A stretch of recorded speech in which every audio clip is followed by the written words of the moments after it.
Oh, that my tribe, that my crew, that my clique. Serious. We're so funny. We're super hilarious. Super hilarious. Super hilarious. They should give us our own Netflix special. Just like another super hilarious Just person. like Dave Chappelle. Okay, Dave Chappelle. We promise we will not be as crass and disrespectful as Dave Chappelle. I just don't have the We heart. promise. I just don't have the heart. I just don't have the capacity. I watched it twice. Twice? I watched it once, and the whole time I was watching it like. Well, okay, so I lost my earphone. Uh-huh. So I was watching it on the train to work. And the stuff he was saying, I was like, oh, I gotta turn this down. Because this was just disrespectful. Yeah, that's not one that you can watch in a mixed crowd. And then I watched it again with my roommates. Right. And I was like, I knew they would love it. Right. Because they're disrespectful. How do you feel about it? I thought it was hilarious. I thought that he tackled a lot of taboo subjects in a very real way. I thought it very intelligent Yeah. too. Oh yeah. Yeah. Oh yeah. He talked about politics, talked about LGBT community, he talked about racism. Suicide? He talked about suicide. The only thing that was a bit too much were the pedophile jokes. Oh, that one. When he was talking about Macaulay Culkin, I was like, Dave. That was you like. can't say that. Like, but I went, what the hell? Okay, that's when you know you got something to say. Okay, but Okay. I will say, so cancel culture is a real thing, Right. but it's getting really annoying. And I feel like at the end of the day, everybody is not going to say all the things you feel they should say the right way. Right. But I feel like humor and comedy there are comedians who go too far. Right. I will admit that. They go too far. But I do feel like people are coming at, Dave Chappelle, or even nowadays if Eddie Murphy or what's the gentleman's name? Richard Pryor. Oh, yeah. If they came out with specials now, Oh, yeah. they'd be canceled. They became. But I feel like if we all evaluate the conversations and the jokes we make amongst our own circle of friends, Right.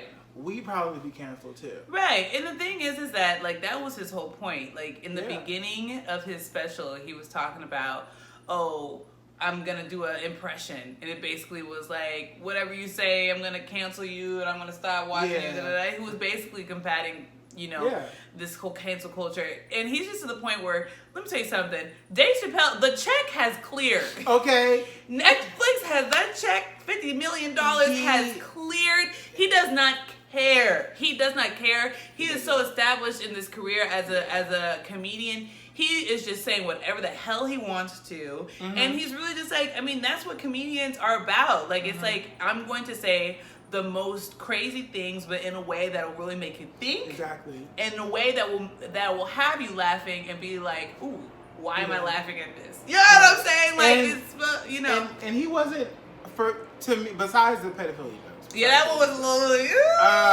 And it really was just But I will he really say, pushed the envelope with that. probably my favorite joke in that whole special was when he was talking about Anthony Bourdain, who committed suicide. And he was saying that this was a man that to everybody else seems like an amazing job. Like, he's a millionaire. His job is going around the world eating with the most amazing food and whatever. Sounds like the best job ever. Exactly. But he was like this guy from his hood. He freaking went to medical school, met a woman that they got a divorce. He lost everything. Like, came and saw him again 20 years later, and he's working in Foot Locker. And he was like, that man did not kill himself. So it just makes you it's like full circle.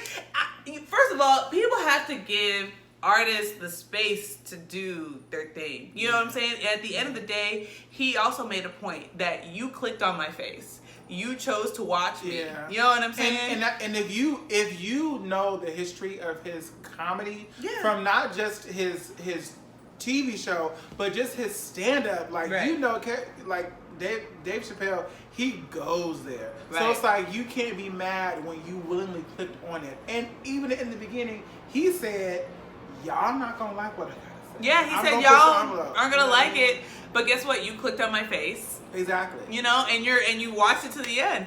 And a lot of people were coming at him because of his joke with the F word, comparing it to the N word. And I was like, but that's some real stuff. What? And hold on.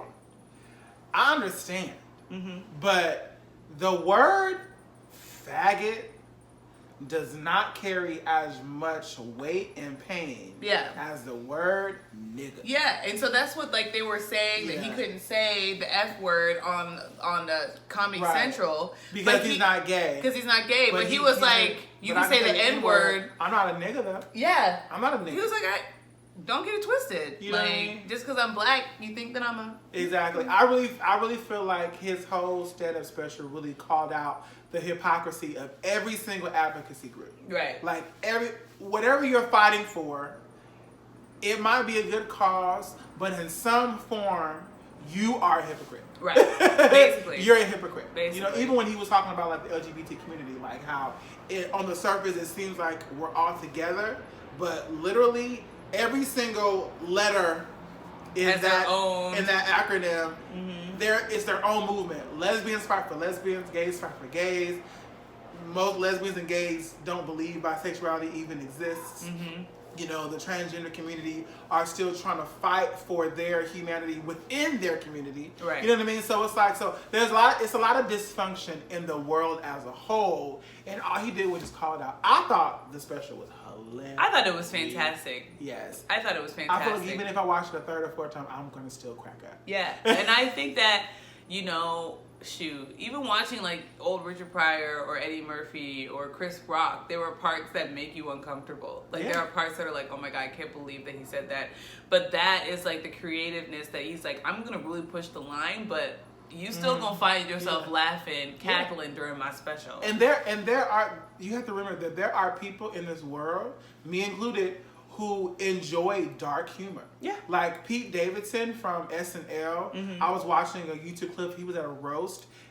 His father died in the 9/11 Oh yeah, attack. they did. Yeah. You know, and he makes jokes about it. Yeah. Like for some people, that'd be like, what? But it's like, one, he lived through that trauma, and he's dealing with that trauma by making a joke about it. To some people, it might be a little crass, a little bit disrespectful, but for him, it's healing, and he don't take it so seriously. You know what I mean? So it's like there are people who enjoy that kind of humor and people who don't. That's why I feel like it's like you're looking to be mad. Yeah. You're looking to, so it's like just don't watch. It's like, you know what, Dave Chappelle, he's problematic, so I'm gonna watch his special so I can find more things to hate him for. It's like, why do that? Just find a comedian that is your cup of tea. Right. Put some honey in it. And sit that thing, B. I mean, he literally had a black man, a blind black man on his show acting like he the KKK on the Dave Chappelle show. Talking about, he would have the most ridiculous, I'm going to pee on you, R. Kelly, like. I watched the clip on YouTube. If you watch some of those Dave Chappelle episodes back. Him being a black president. Yes. Oh. If you watch some of the back, it's like, this man was really on one. But I mean, like, that is his genius. And so it's like, stop trying to cancel people. How about you cancel your subscription? Stop watching, like, give them, they need to give you $10 back. I tweeted this the other day, and I'm like, cancel culture is so big on canceling people on the internet. Right. But if we looked at some of your real lives, you fail to cancel the problematic people in your own. Ooh. Y'all dealing with, toxic relationships, family members, friends, boyfriend, girlfriend, job. Like, I guarantee you, if you are so adamant about canceling people who don't say the right thing on the internet, let's evaluate who you cancel in your own life. And if you don't cancel those people, if you're still dealing with those people, that's why they're so mad. You ain't got no finger to point at no Dave Chappelle or anybody else. That's why they so mad. Exactly. They probably cancel their credit card too. They ain't got no money, they ain't got no friends, so they mad. Cancel everything. Cancel everything. Cancel everything. Okay. Cancel your life. Cancel because it. You're not cutting it. Okay.